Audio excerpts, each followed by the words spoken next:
Hello दोस्तों, नमस्कार। हम पढ़ेंगे आज भारत के प्रमुख जनजाति विद्रोह। उसके बारे में हम गहनता से अध्ययन करेंगे दोस्तों, एकदम कथन और कारणों के साथ में। आजकल इसी तरह के क्वेश्चन पूछे जाते हैं दोस्तों हर एग्जाम में। तो चलिए हम पहला क्वेश्चन पढ़ते हैं दोस्तों। भारत में जनजाति विद्रोह के कारणों में सम्मिलित है जंगल में जनजाति अधिकारों को मान्यता नहीं देना, जनजाति क्षेत्र में महाजनी व्यवस्था का प्रचलन किया जाना, ईसाई मिशनरी द्वारा दान में हस्तक्षेप करना, ब्रिटिश की न्यायिक और प्रशासनिक व्यवस्था। तो दोस्तों, भारत के प्रमुख जनजाति क्षेत्रों में ये चारों ही कारण उत्तरदायी थे। इसी कारण से जनजाति विद्रोह उत्पन्न हुए थे। तो हमारा ऑप्शन नंबर डी रहेगा दोस्तों। चलिए इसका विश्लेषण देख लेते हैं। विश्लेषण में देखते हैं दोस्तों, आदिवासियों का वन पर परंपरागत अधिकार सरकार ने वन नीति के तहत उसे सरकारी संपत्ति घोषित कर दिया गया। पहला कथन एकदम राइट। 1793 के स्थायी बंदोबस्त के से संतालों को अपनी परंपरागत जमीन से हाथ धोना पड़ा। आबकारी कर, नमक कर जैसे करों की वसूली विद्रोह का कारण बनी। अंग्रेजों ने आदिवासी इलाकों में पुलिस थाने, सैनिक छावनी और कंपनी कानून लागू किए। ईसाई धर्म प्रचारकों ने उसकी संस्कृति पर प्रहार किया। ब्रिटिश के द्वारा प्रशासनिक न्यायिक व्यवस्था के नाम पर जनजाति समूह पर नियंत्रण स्थापित किया। ये प्रमुख कारणों के कारण ये जनजाति विद्रोह उत्पन्न हुए दोस्तों। चलिए क्वेश्चन नंबर 2। क्वेश्चन नंबर 2 है अपना, जनजाति आंदोलन के स्वरूप के संबंध में निम्न में से क्या सत्य है? सत्य कथन का चयन करना है दोस्तों। हिंसक विद्रोह, आंतरिक, धार्मिक, सामाजिक, सांस्कृतिक सुधार, विद्रोह क्षेत्र स्तर पर सीमित, महिषावादी तथा धार्मिक भावनाओं से ओतप्रोत। दोस्तों इसमें भी चारों ही कारण हमारा ऑप्शन नंबर डी रहेगा, क्योंकि वो कभी कभी हिंसक विद्रोह भी हो जाता था। आंतरिक और सामाजिक सांस्कृतिक सुधार का उत्पन्न करना चाहते थे। विद्रोह क्षेत्र स्तर पर सीमित था, ज़्यादा व्यापक नहीं था। महिषावादी तथा धार्मिक भावना से ओतप्रोत था दोस्तों। इसका ऑप्शन नंबर डी हो जाएगा। जनजाति आंदोलन के स्वरूप के लक्षण, सभी विद्रोह हिंसक रूप में। विद्रोह का उद्देश्य राजनीतिक सुधार के साथ साथ अपनी सामाजिक सुधार भी करना था। जनजाति विद्रोह मुख्य क्षेत्र विद्रोही थे दोस्तों, ये व्यापक नहीं थे, ज़्यादा बड़े नहीं थे। कुछ जनजाति विद्रोह के नेता धार्मिक महिषावादी थे। कुछ जनजाति विद्रोह आकस्मिक विद्रोह था जो अचानक होता। क्वेश्चन नंबर 3, जनजाति लोगों के लिए सबसे पहले आदिवासी शब्द का प्रयोग किसने किया था? बहुत बार क्वेश्चन पूछा गया दोस्तों। जनजाति लोगों के लिए आदिवासी शब्द का प्रयोग सबसे पहले बिरसा मुंडा, महात्मा गांधी, ठक्कर बाबा और बी आर अम्बेडकर, जिनमें से ऑप्शन नंबर सी ठक्कर बाबा ने सबसे पहले आदिवासी शब्द दिया गया था दोस्तों। आदिवासी शब्द का तात्पर्य भारत के मूल निवासी या जनजाति लोगों से है। ठक्कर बाबा जी ने भाव लोकड़ी के नाम से भी जाना जाता है, जो 20वीं सदी की शुरुआत में आदिवासी शब्द गढ़ने का श्रेय दिया जाता है।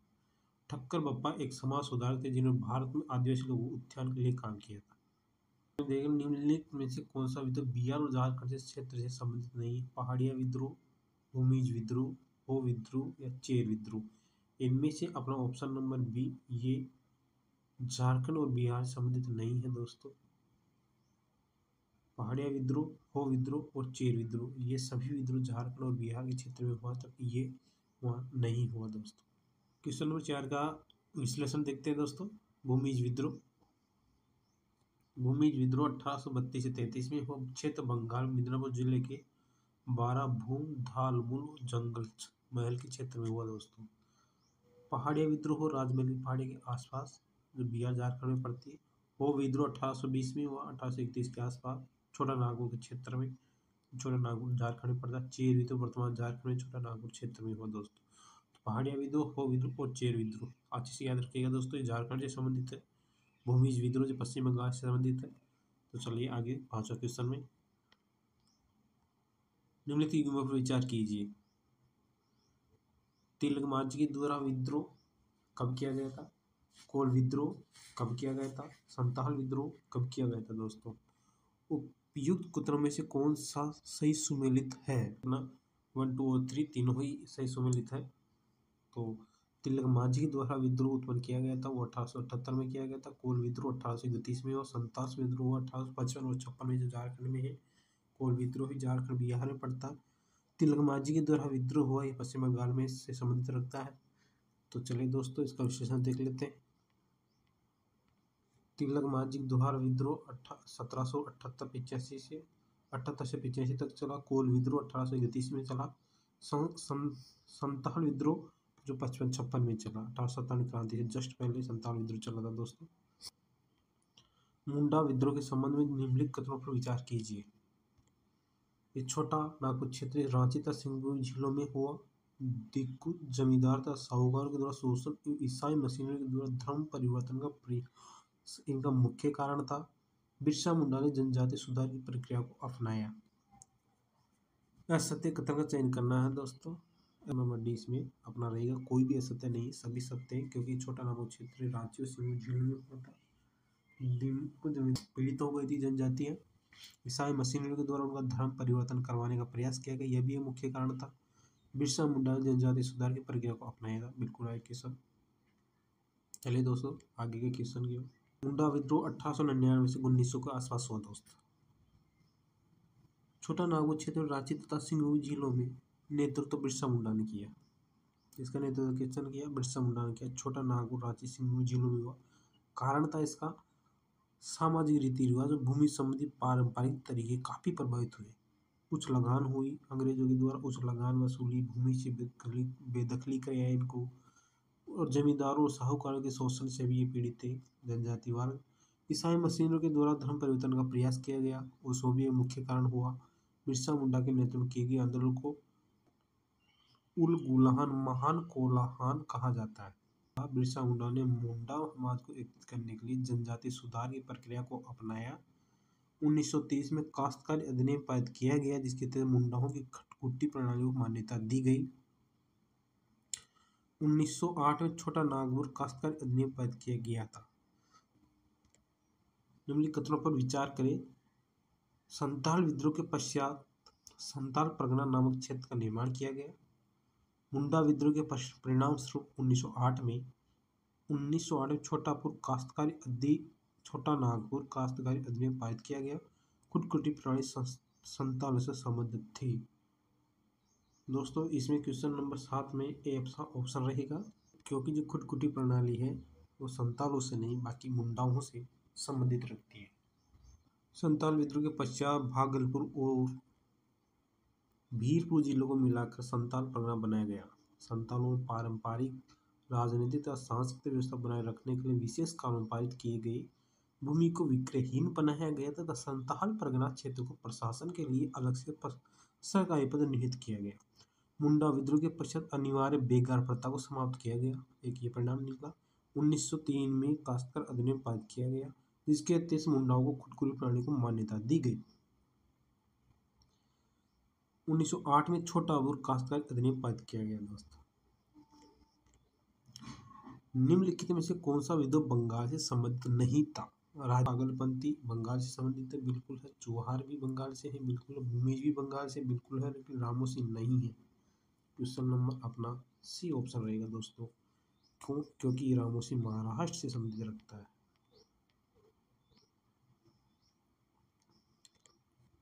रामोसी विद्रोह 1822-29 में हुआ, फिर 39 से 41 तक हुआ। पूना के क्षेत्र था इसका। पूना के रामोसी मठायुगीन पुलिस पश्चिम घाट की एक पहाड़ी जनजाति थी, जो अंग्रेजों के शासनकाल में बेरोजगार हो गए थे। साथ ही अंग्रेजों ने उनकी जमीनी पर लगान दर बहुत बढ़ा दी थी। इस कारण से उन्होंने रामोसी विद्रोह किया। नेतृत्व किया चिन्नूर सिंह ने, उमाजी ने। 22 और 26 में अलग अलग दो नेताजी उभर किया है। चिन्नूर सिंह ने रामोसी विद्रोह का नेतृत्व किया, चित्तूर सिंह ने, उमाजी ने सेकेंड बार किया। चौहार विद्रोह 1766-71 में होता है। पागलपंथी विद्रोह 1825-50 में होता है। भूमिज विद्रोह 1832 से 33 के बीच में होता है।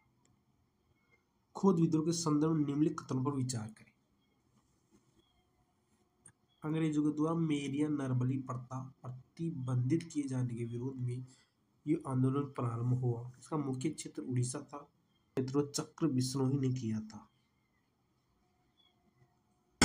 सत्य कथन का चयन करना है, तो सबसे पहले तीनों ही क्वेश्चन इसका सत्य है।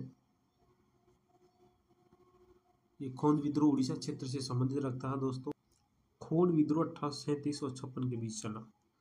क्षेत्र उड़ीसा का नेतृत्व डोगा भेगसे और चक्र बिश्नोई ने किया दोस्तों। डोरा बिसोई और चक्र बिश्नोई ने इसका नेतृत्व किया दोस्तों। अंग्रेजों के द्वारा मेरिया यानी नरबली तो प्रताप प्रथम के जाने के विरोध में ही आंदोलन प्रारंभ हुआ दोस्तों। ये पहले क्वेश्चन नंबर 10 निम्नलिखित को सुमेलित करे। मुंडा विद्रोह, हो विद्रोह, ताना भगत, अहोम विद्रोह कब कब हुआ दोस्तों, ये देखेंगे। तो मुंडा विद्रोह 1899 में होता, हो विद्रोह 1820 में होता, ताना भगत 1828 में होता, अहो विद्रोह जो असम में होता है वो 1914 में होता दोस्तों। अभी सभी सुमेलित है दोस्तों। क्वेश्चन नंबर 11 इनमें कौन सही सुमेलित नहीं है। कुकी मणिपुर में, रंपा आंध्र प्रदेश में, रामोसी महाराष्ट्र में, कोल राजस्थान में। ये नहीं है दोस्तों, बिल्कुल नहीं है। राजस्थान में बिजोली आंदोलन हुआ था और भील आंदोलन हुआ था, एकदम गलत है। कुकी मणिपुर में हुआ था, रामोसी महाराष्ट्र में हुआ था, रंपा आंध्र प्रदेश में हुआ था। चलिए आगे। कोल विद्रोह का क्षेत्र वर्तमान झारखंड के रांची हजारीबाग के क्षेत्र में हुआ था। इस विद्रोह का कारण भू राजस्व नीति से किया गया परिवर्तन दिक्कतों का शोषण था।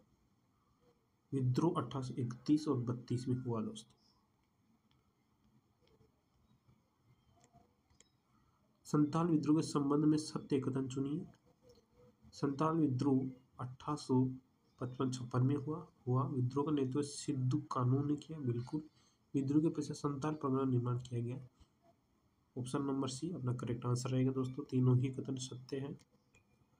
विद्रोह संताल विद्रोह 1855-56 में हुआ। विद्रोह का नेतृत्व सिद्धू और कानू ने किया था। संताल विद्रोह का नेतृत्व सिद्धू कानू ने किया था। विद्रोह के पश्चात संताल परगना का निर्माण किया गया था दोस्तों। तो इसमें ऑप्शन नंबर किस विद्रोह को दबाने के क्रम में मेजर बारो की हत्या की गई थी। मुंडा विद्रोह, हो विद्रोह, संताल विद्रोह, कोल विद्रोह। इसमें से संताल विद्रोह में दबाने के लिए मेजर बारो की हत्या की गई थी दोस्तों। संताल विद्रोह जो झारखंड से संबंधित रखता है, संताल विद्रोह इसका करेक्ट आंसर रहेगा। संताल विद्रोह को दबाने के लिए मेजर बारो के नेतृत्व में एक सेना भेजी गई जिसे संतालों ने हरा दिया था। अंततः भागलपुर के कमिश्नर ब्राउन और मेजर जनरल लायड ने क्रूरतापूर्वक संताल विद्रोह का दमन किया था दोस्तों। क्वेश्चन नंबर 14 देखते हैं। सर निम्नलिखित को सुमेलित करें। अंक तो सुमेलित करें। पागलपंथी, रामोसी, संताल, रंपा। तो पागलपंथी किसके नेतृत्व में हुआ दोस्तों, कर्मशाह के नेतृत्व में हुआ। वही रामोसी किसके नेतृत्व में हुआ दोस्तों, चित्तूर सिंह के नेतृत्व में हुआ। कोई संताल की बात करते थे, संताल जो मुर्मू बंधु के नेतृत्व में हुआ।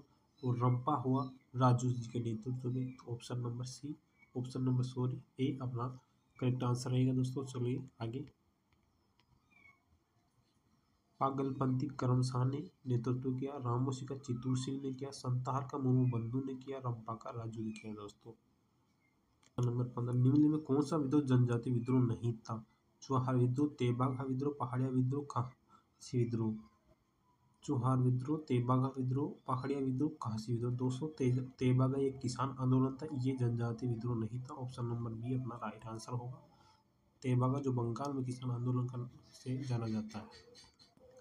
तेबागा विद्रोह, तेबागा आंदोलन बंगाल क्षेत्र से शुरू हुआ किसान आंदोलन था। इसका अंतर्गत किसानों ने लगान 1/3 से अधिक नहीं देने के लिए आंदोलन चलाया गया था।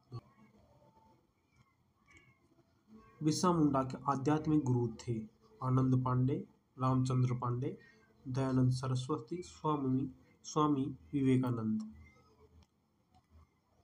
तो ऑप्शन नंबर हो अपना ए आनंद पांडे। बिरसा मुंडा के आध्यात्मिक गुरु थे आनंद पांडे जी। निम्नलिखित कौन सा कथन सत्य है। उलग गुहान विद्रोह मुंडा विद्रोह को कहा जाता है, हुल विद्रोह संताल विद्रोह को कहा जाता है। दोनों ही सही है दोस्तों, दोनों ही सही है दोस्तों। उलगुलान विद्रोह मुंडा को कहा जाता है, हुल विद्रोह संताल विद्रोह को कहा जाता है। मुंडा विद्रोह 1899 को महाविद्रोह अर्थात उलगुलान विद्रोह कहा जाता है। संताल विद्रोह 55-56 को हुल विद्रोह कहा जाता है। हुल से तात्पर्य विद्रोह से, हुल का मतलब विद्रोह से होता है दोस्तों। और मुंडा विद्रोह बहुत व्यापक था इसलिए महाविद्रोह कहते हैं इसको। महाविद्रोह का मतलब होता है उलगुलान विद्रोह कहा जाता है।